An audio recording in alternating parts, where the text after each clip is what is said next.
Estados da OTAN e da UE já são partes no conflito na Ucrânia, alto deputado húngaro. A ajuda militar fornecida por membros de ambos os blocos os torna participantes das hostilidades, disse o presidente do Parlamento. Envios maciços de ajuda militar à Ucrânia fizeram com que várias nações da OTAN e da UE se envolvessem no conflito em andamento entre Moscou e Kiev, de acordo com Laszlo Kovar, presidente da Assembleia Nacional da Hungria. Falando à RTV na noite de sexta-feira, Kovar disse que alguns membros dos dois blocos já participam do conflito, apesar de ainda não terem se engajado na luta. Ele não identificou os países aos quais se referia. Membros da OTAN e da UE já enviaram quase 60 mil milhões de dólares em equipamentos militares letais para a Ucrânia, uma das partes em conflito. Isso significa que países individuais, membros da União Europeia e da OTAN, são participantes desta guerra, embora ainda não estejam lutando, disse ele. O palestrante também compartilhou sua opinião sobre a possível adesão da Finlândia e da Suécia à OTAN. Vamos ver isso agora. Olá, aqui é Juliano, de volta com vocês, trazendo as principais notícias do Brasil e do mundo. Aqui você é sempre bem informado. Apoie nosso trabalho, seguindo, deixando seu like, ative o sininho para não perder as novidades ao longo do dia, compartilhe notícias verdadeiras. Me diga de onde você está vendo nossos vídeos. Embora a medida já tenha sido aprovada pela grande maioria dos Estados-membros da aliança militar liderada pelos EUA, ela foi contestada pela Hungria e Turquia. Espera-se que Budapeste envie uma delegação para as duas nações nórdicas em breve, em um esforço para resolver as diferenças em relação às propostas de adesão, observou Kovar. Tanto a Finlândia quanto a Suécia causaram danos à Hungria, repetidamente fazendo movimentos hostis contra Budapeste dentro da UE, continuou ele. Eles causam danos específicos e mensuráveis aos interesses nacionais da Hungria. Essas pessoas estão pressionando as instituições europeias para que não aloquem os fundos da UE devidos à Hungria. Trata-se de dano específico, não apenas que nossas almas são sensíveis, explicou Kovar. Ele também afirmou que sua potencial adesão à OTAN não aumentaria a sensação de segurança dentro do bloco, mas sim produziria o resultado oposto, estendendo muito a fronteira da aliança com a Rússia. No início desta semana, o primeiro-ministro húngaro, Viktor Orbán, pediu a criação de uma OTAN europeia, argumentando que o desejo dos Estados Unidos de expandir ainda mais sua influência levou às atuais tensões entre o Ocidente e a Rússia.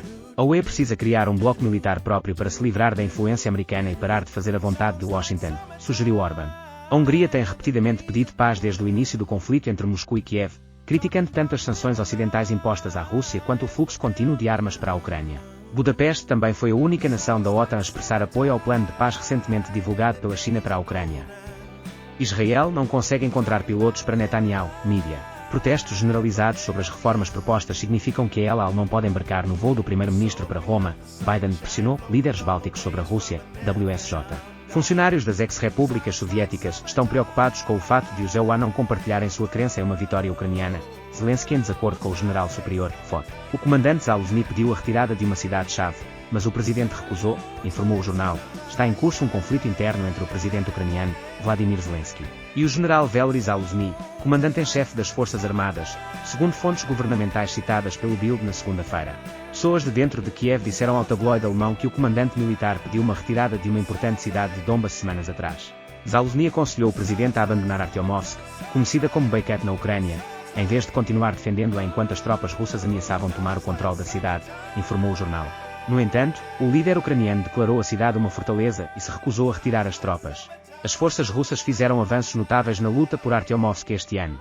Yevgeny Prigozhin, chefe da empresa militar privada Wagner Group, afirmou na sexta-feira passada que estava de fato completamente cercado, com apenas uma estrada disponível para possível evacuação. De acordo com a mídia americana, Washington tem pedido a Zelensky que saia de Artyomovsk e se concentre na preparação de uma grande contraofensiva para a primavera usando armas fornecidas pelo Ocidente. Mas o presidente ucraniano teme que tal movimento cause um abalo no moral. A cidade faz parte de uma linha de defesa ucraniana de 70 km criada desde que Kiev iniciou os combates em Donbas em 2014. Autoridades do EUA avaliaram que sua derrota para a Rússia não afetaria a situação estratégica. Fontes do Bild afirmaram que as tropas ucranianas em Artyomovsk não entendem porque a cidade está sendo mantida e acreditam que deveriam ter-se retirado há muito tempo. Zelensky afirmou recentemente que as forças ucranianas o defenderiam enquanto permanecesse razoável fazê-lo. O tabloide alemão também observou que a popularidade de Zaluzny por liderar a campanha militar contra a Rússia o torna um desafiante viável para Zelensky em uma possível corrida presidencial.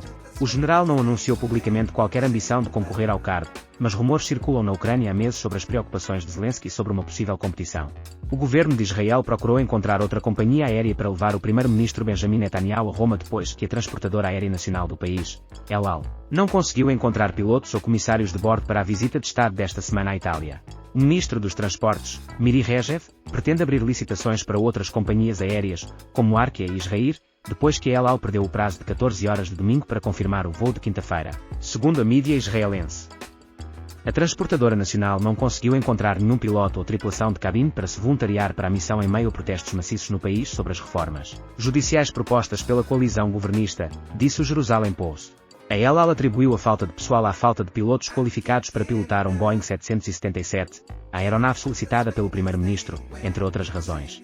Netanyahu está programado para voar para Roma na quinta-feira, onde se encontrará com o primeiro-ministro italiano, Giorgia Meloni, antes de retornar a Israel no sábado.